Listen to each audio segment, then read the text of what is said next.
Salut mon ami, cette nuit il a bien plu et pour ranger mes affaires la pluie continue.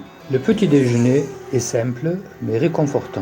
Puis je recherche le bon itinéraire pour mon improvisation surprise qui se trouve à Bruntingthorpe, bureau d'études et design de Royal Enfield en Angleterre. C'est tout près, juste une grosse demi-heure, sauf que, l'orientation en Angleterre, c'est pas facile pour moi. Je jardine pendant plus de 2 heures. Il pleut, je tombe la moto une autre fois à l'arrêt et j'arrive enfin sur place à 11 heures passées. Et la surprise, clôture, barbelé, poste de garde et garde vigilant. J'apprends donc que c'est un aéroport militaire en activité. Quelques entreprises privées y sont installées, entre autres donc Royal Enfield. Et sans passe ou sans rendez-vous précis, on n'entre pas. Donc je discute un peu avec le gardien, le remercie et tant pis, je m'apprête à repartir. C'est là que l'imprévu se produit, car le gardien me demande si je viens de loin, et ce qu'il se passe ensuite est tellement surprenant que je vous le passe en VO avec des sous-titres. Have you come a long way? Yeah.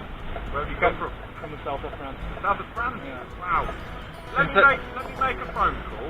Yeah. Let me make a phone Right now I'm at 1,500 kilometers from Benelux. Wow. If you park behind this car, Yeah. I'll make a phone call. I can't promise anything because they are very secretive. And yes, okay. Alright, so if you park behind here, just stay there for me. I'll make a phone call. 5 minutes plus tard, il revient vers moi et il m'a obtenu un rendez-vous avec le chef du bureau d'études en début d'après-midi. Alors là, je n'en crois pas mes oreilles.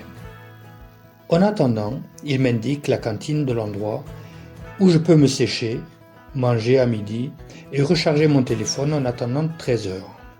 Chez Royal Enfield, je fais la connaissance de Joe qui m'accueille et me montre en diagonale ce centre de design. Ça ne se visite jamais, sauf si tu es journaliste. Je peux m'asseoir sur les 2 modèles 650, l'Interceptor et le Continental, qui seront commercialisés dans quelques mois. Tu imagines bien que malgré le début de journée mitigé, je suis plus que content. Mais ce n'est pas tout. Au départ, il me suggère d'aller voir Norton. Il me dit « Ce n'est qu'à une grosse heure d'ici. Et tu fais comme en arrivant ici.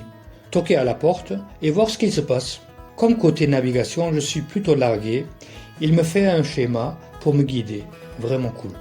À Donington Hall, juste à côté du circuit de course, c'est très select. Je savais déjà que ce jour, il n'y aurait pas de visite guidée. Mais l'hôtesse d'accueil a tout de même appelé le responsable du showroom qui a accepté de me faire le tour de l'assemblage final. Ces motos sont des pièces uniques, assemblées de A à Z par 2 mécanos. Pour finir, Suzanne, l'hôtesse d'accueil, m'a fait un autre schéma pour trouver ma destination finale pour ce jour, un camping à une demi-heure de Liverpool. Dans ce camping, enfin, il y a eu de l'eau chaude, des douches, des toilettes et des voisins qui me laissent brancher mon téléphone chez eux pour le charger. Et demain, c'est le ferry depuis Liverpool pour l'île de Man.